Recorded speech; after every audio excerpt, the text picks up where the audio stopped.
ಅಂತ ಹೇಳಕ್ ಹೋದ್ರೆ ಒಂದು ಗಂಟೆ ಆಯ್ತದೆ ಕಣೋ. ನಮ್ಗೆಲ್ಲ ಬಿಟ್ಬಿಡ್ತೀರಾ ನೀವು, ಇದೆಲ್ಲ ಬಿಟ್ಬಿಡ್ತೀರಾ, ಅದನ್ನೇ ಬರೀತೀರ. ನಾನು ಇಷ್ಟು ಮಾತ್ರ ಹೇಳ್ತೀನಿ, ನೀವು ಏನು ಬಿಸಿ ತಿಂದವನು, ಏನು ಉಪ್ಪು ತಿಂದವನು ನೀರು ಕುಡಿಲೇಬೇಕು. ಒಂದು ಭಾರತೀಯರ ಸಂಸ್ಕೃತಿ ಹೆಂಗಿದೆ ಅಂದರೆ ತುಂಬ ದಿನ ಎಲ್ಲರನ್ನೂ ಮೋಸ ಮಾಡೋಕ್ಕಾಗೋದು. ನಾನು ಉಸ್ತುವಾರಿ ಮಂತ್ರಿ ಆಗಿದ್ದೆ, ಮೈಸೂರಿನ ಉಸ್ತುವಾರಿ ಮಂತ್ರಿ ಆಗಿ 2.5 ವರ್ಷ ಇದ್ದೆ ಅಲ್ವಾ ಸಿಂಗ್.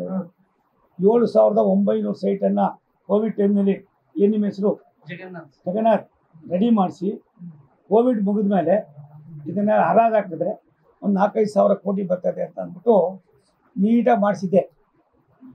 ರಾತ್ರಿ 1 ಗಂಟೆಗೆ ನನಗೆ ಎತ್ತಂಗಡಿ ಹಾಕಿ. ಅದಾದಮೇಲೆ ಇಂಥ ಅನೇಕ ಪಾಪಗಳು.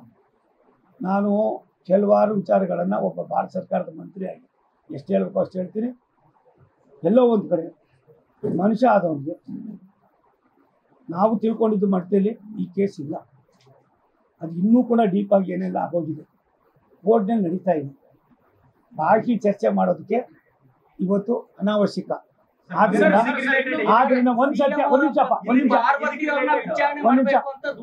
ನಿಮಿಷ ತಾಳಿರಿ. ಒಂದು ಮಾತ್ರ ಹೇಳ್ತೀನಿ, ನಾವು ಎಷ್ಟೇ ದೊಡ್ಡವರಾದ್ರು ಕಾನೂನಿಗೆ ನಾವು ಯಾರು ದೊಡ್ಡವರು. ಕಾನೂನು ಬಾಬಾ ಸಾಹೇಬ್ ಪುಣ್ಯಾತ್ಮ ಅಂಬೇಡ್ಕರ್ ಎಲ್ಲರಿಗೂ ಒಂದೇ ಕಾನೂನು ಮಾಡಿದ್ದೀನಪ್ಪ.